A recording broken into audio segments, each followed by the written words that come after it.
আসসালামু আলাইকুম ভিউয়ার্স, আশা করি সবাই ভালো আছো। তো তোমরা স্ক্রিনে দেখতে পারতেছো আজকে আমাদের টপিক হচ্ছে ডাব্লিউএস কোশ্চেনে হোয়াটের ব্যবহার। তো আমাদের বিগত টিউটোরিয়ালে ডাব্লিউএস কোশ্চেন কীভাবে তৈরি করব, ডাব্লিউএস কোশ্চেনের সূত্র, খুঁটিনাটি, পাশাপাশি ডাব্লিউএস কোশ্চেনে হু এর ব্যবহারটা সম্পর্কে জানছি। যারা ওই ভিডিওটা দেখো নাই ভিডিওটা দেখে আসো, আদারওয়াইজ তোমরা এই ভিডিওটা কিছুই বুঝবে না। তো তোমাদের সুবিধার্থে আমি এই ভিডিওর সূত্রটা এখানে উল্লেখ করে দিছি। আর এখানে আমি তিনটা সেন্টেন্স নিয়ে আলোচনা করছি। এই তিনটা সেন্টেন্স যদি তোমরা ক্লিয়ার বুঝতে পারো তাহলে তোমাদের হোয়াট রিলেটেড যত ডাব্লিউএস কোশ্চেন থাকবে সবগুলো ক্লিয়ার হতে পারবা। চলো শুরু করা যাক। তো আমাদের সুবিধার্থে আমি সূত্রটা দিছি, এই সূত্রটা দেখে আমরা এখন ট্রাই করব যে ডাব্লিউএস কোশ্চেনগুলো করার জন্য।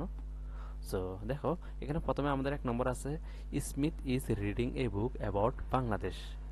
এখানে দেখো সেন্টেন্সের শেষ অংশে যদি আন্ডারলাইন করা থাকে, আর শেষ অংশে আন্ডারলাইন যেটা করা সেটা যদি কোনো অবজেক্ট হয় তখন তার পরিবর্তে হোয়াট বসবে।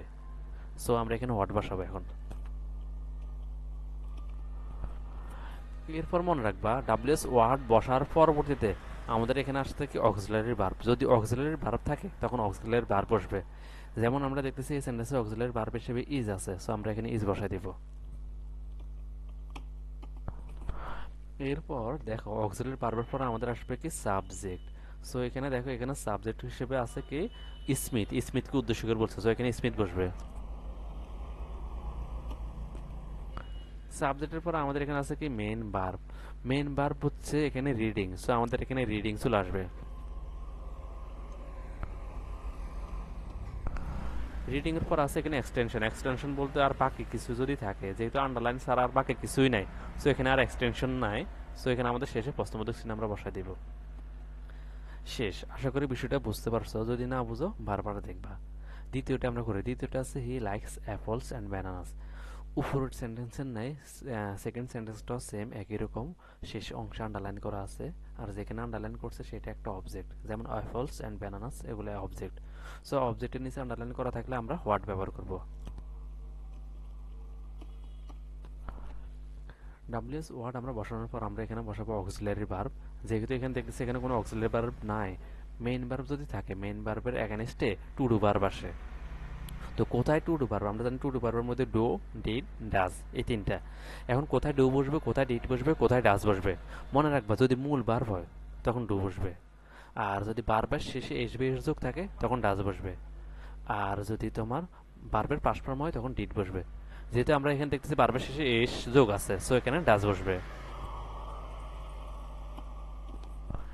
আমরা অক্সিলারি ভার্ব হিসেবে বসাইছি, দেন আমরা এখানে সাবজেক্ট বসাবো। এখানে উদ্দেশ্য করছে মূলত কাকে, হি কে, সো এখানে হি হচ্ছে সাবজেক্ট, আমরা এখন হি বসাবো। এরপর হচ্ছে মেইন ভার্ব আসবে। এখানে মেইন ভার্ব আছে কি লাইক, এস যোগ হবে না, অনলি লাইক হবে, সো আমরা লাইক বসাবো। সাব মেইন ভার্বের পর হচ্ছে এক্সটেনশন। এখানে দেখতেছি আমাদের আর কোনো এক্সটেনশন নাই, আন্ডারলাইন ব্যতীত, সো এক্সটেনশন আসবে না, শেষে প্রশ্নবোধক চিহ্ন বসে যাবে। তিন নম্বরটা আমরা করি এবার।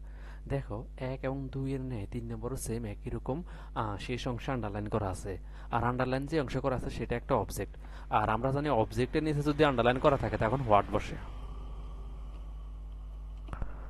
সো আমরা হোয়াট বসেছি, দেন আমাদের ডাব্লিউএস ওয়ার্ডের পর আমাদের আসবে অক্সিলারি ভার্ব। যেহেতু এখানে দেখতেছি আমাদের কোনো অক্সিলারি ভার্ব নাই, মেইন ভার্ব আছে মেক, সো আমরা জানি মেইন ভার্ব থাকলে মেইন ভার্বের এগেনস্টে আসে টু ডু ভার্ব। আর টু ডু ভার্ব আমরা বিগত দুই নম্বরে দেখছি টু ডু ভার্ব হচ্ছে ডু, ডিড, ডাজ। ভার্বের শেষে যদি এস থাকে তাহলে ডাজ বসবে, আদারওয়াইজ ভার্বের পাস্ট ফর্ম হলে ডিড, অন্যথায় ডু বসবে, সো আমরা এখানে ডু বসাবো। এরপর আমাদের অক্সিলারি ভার্বের পর আসবে সাবজেক্ট। এখানে সাবজেক্ট মূলত দিয়ে উদ্দেশ্য করে বলছে, সো আমাদের দিয়ে বসবে। তারপর আসবে মেইন ভার্ব। এখানে মেইন ভার্ব হিসেবে আছে মেক, সো আমরা মেক বসাবো। তারপর হচ্ছে মেইন ভার্ব পর এক্সটেনশন। এখানে দেখতেছি আর এক্সটেনশন নাই, শেষে প্রশ্নবোধক চিহ্ন বসাই দিব। আশা করি তোমরা বুঝতে পারছো। যদি তারপর না বুঝো তখন তোমরা আমাকে মেসেজ করবা কিংবা কমেন্টস করবা, আমি ট্রাই করব এগুলো সমাধান করে দেওয়ার জন্য। আর মনে রাখবে এই তিনটা যদি তোমরা ক্লিয়ার হতে পারো, তোমরা হোয়াট রিলেটেড যত ডাব্লিউএস কোশ্চেন আসবে সবগুলো তোমরা করতে পারবা। আর যে কোনো কোয়েরি থাকলে আমাকে অবশ্যই তোমরা কমেন্টস করবা, মেসেজ করবা। সে পর্যন্ত সবাই ভালো থাকবা, সুস্থ থাকবা, এই বলে আজ এখানে শেষ করছি। আসসালামু আলাইকুম।